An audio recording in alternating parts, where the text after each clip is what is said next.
Srimad, His Divine Grace, A.C. Bhaktivedanta Goswami Maharaj, Srila Prabhupada Ki Jai, Srila Prabhupada Ki Jai, His Divine Grace, Srila Prabhupada Ki Jai, Ananta Koti Vaishnava Vrinda Ki Jai, Namacharya Srila Haridas Thakur Ki Jai, Prem Shigaho Shri Krishna Chaitanya Prabhu Nityananda Shri Vedikadadhar Srivas Adi Gaur Bhakta Vrinda Ki Jai, Shri Shri Radha Krishna Gopa Gopinath Shamakun Radha Kun Giri Govardhan Ki Jai, Shri Vrindavan Dham Ki Jai, Shri Mayapur Dham Ki Jai, Jagannath Puri Dham Ki Jai, Jagannath Swami Baladev Subhadra Ki Jai, Shri Shri Gaur Nitai Ki Jai, Shri Shri Radha Govinda Ki Jai, Gaur Premanande. All glories to the assembled devotees, all glories to the assembled devotees, all glories to the assembled devotees. All glories to Shri Shri Guru Gauranga. All glories to Srila Prabhupada. Nam Sankirtan Ki Jai. All glories to Babaji. Namo Vishnu Padaya Krishna Prishtaya Bhutale Shmati Bhakti Vedanta Swami Tiramane. Namaste Saraswati Deve Gauravani Pacharane. Nirvishesha Shunyavadi Paschatya Deshatarane. Hare Krishna. Hare Krishna.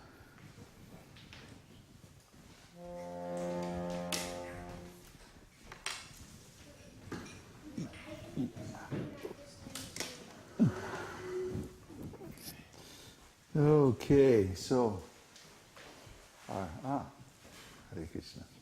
Thank you.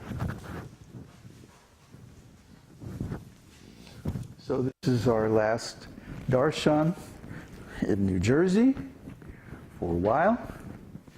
We will be Adarsha. Ardarsha.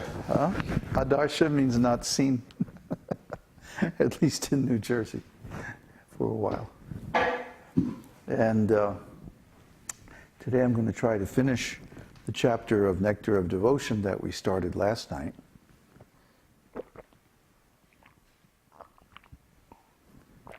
Hare Krishna. And let's see, maybe we can even go on to the following chapter, depending. How many people are signed up?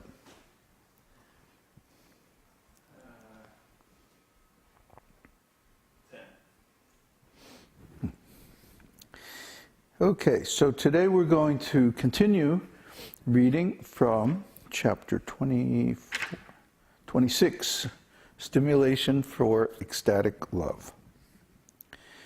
Krishna's apparel and garlands. Generally, there are four kinds of garlands. Generally, there are four kinds of garments on the body of Krishna: his shirt, turban, belt, and wearing garments, meaning the dhoti. In Vrindavan, he used to put on reddish garments with a golden shirt on his body and an orange-colored turban on his head. The different kinds of belts, combined with his enchanting smile, used to always increase the transcendental bliss of his associates. This dress of Krishna is described as gorgeous. As a baby elephant is sometimes dressed in colorful clothing, so Krishna's gorgeousness was manifested by decoration and with such colorful clothing on the different parts of his body. Akalpa refers to the texture of Krishna's hair, his nicely dressed body anointed with sandalwood pulp and decorated with flower garlands, his tilak, and his chewing pan. Krishna was decorated constantly in this akalpa process. Krishna's hair was sometimes decorated with flowers placed on the middle of his head, or else it was reaching down to his back. In this way, Krishna dressed his hair differently at different times. As for the ointment on his body, the pulp of sandalwood generally appeared to be white, and when it was mixed with saffron, it appeared to be yellow. Krishna used to put a Vaijayanti garland around his neck. This Vaijayanti garland is made of flowers of at least 5 different colors. Such a garland was always long enough to touch Krishna's knees or feet. Besides this garland of flowers, there were other kinds of flower garlands too. sometimes decorating his head, sometimes hanging around his neck and chest. Artistic paintings with sandalwood pulp and colored sandalwood were also to be found on the body of Krishna. Krishna is very nicely decorated. And all these decorations are done by his friends. That's what akalpa means. It means that he doesn't do it himself, but his friends and cowherd boyfriends and gopis would decorate him. One gopi addressed her friend and began to praise the bodily features of Krishna. She praised his blackish complexion, the reddish color of chewing pan, enhancing his beauty hundreds of times, the curling hair on his head, the kumkum, red spots on his body, and the tilak on his forehead. This kind of tilak is called urdhva pundra. Urdhva means raised upwards, and pundra means very beautiful. So urdhva pundra tilak is originally worn by Krishna, and kumkum is a red powder or vermilion color powder, which is made into, sometimes made into a paste also, and decorated in different spots on the body. Krishna's helmet, his earrings, his necklace, his 4 garments, the bangles on his head, the rings on his fingers, his ankle bells and his flute, these are the different features of Krishna's ornaments. Krishna, the enemy of Agha, always looked beautiful with his incomparable helmet, his earrings made of diamonds, his necklace of pearls, his bangles, his embroidered garments, and the beautiful rings on his fingers.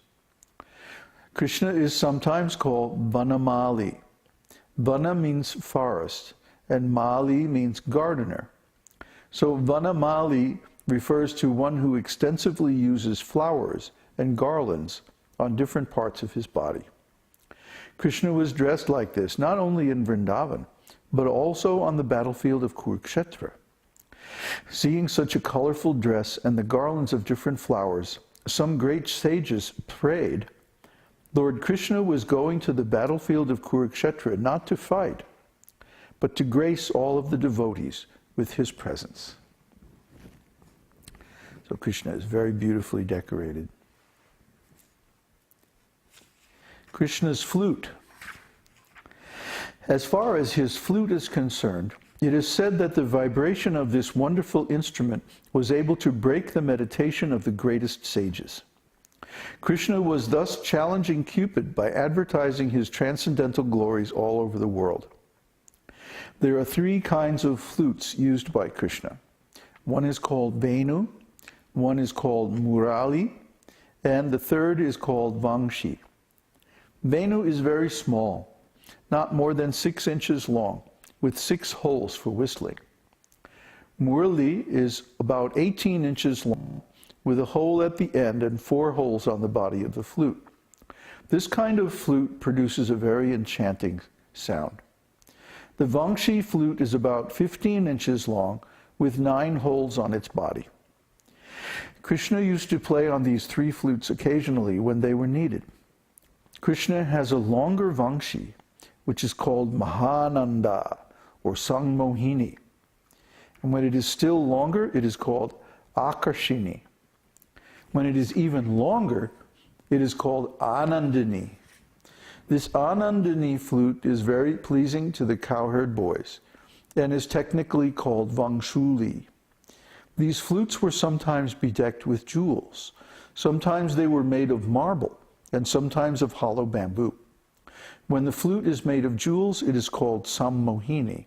When made of gold, it is called Akarshini. So these flutes are very wonderful, especially this Anandini flute. It's very long, like that. And it only has like 4 holes in the body, and you play them with these fingers. Like you hold the flute like this, and you play with these fingers. So it's only for playing the lower register of the raga. How long exactly is So there are all these different flutes, and they're for different purposes, different parts of the raga or different parts of the songs that Krishna would play. Next section is about Krishna's buffalo horn. Krishna used a buffalo horn as a bugling instrument. This instrument was always highly polished, encircled with gold bands, and on the middle there was a hole. So you see these today in India, a little buffalo horn. It's about this long, and is hollow in the middle, and it has one hole. So the cowherd boys will play it like that. It's a very distinctive sound.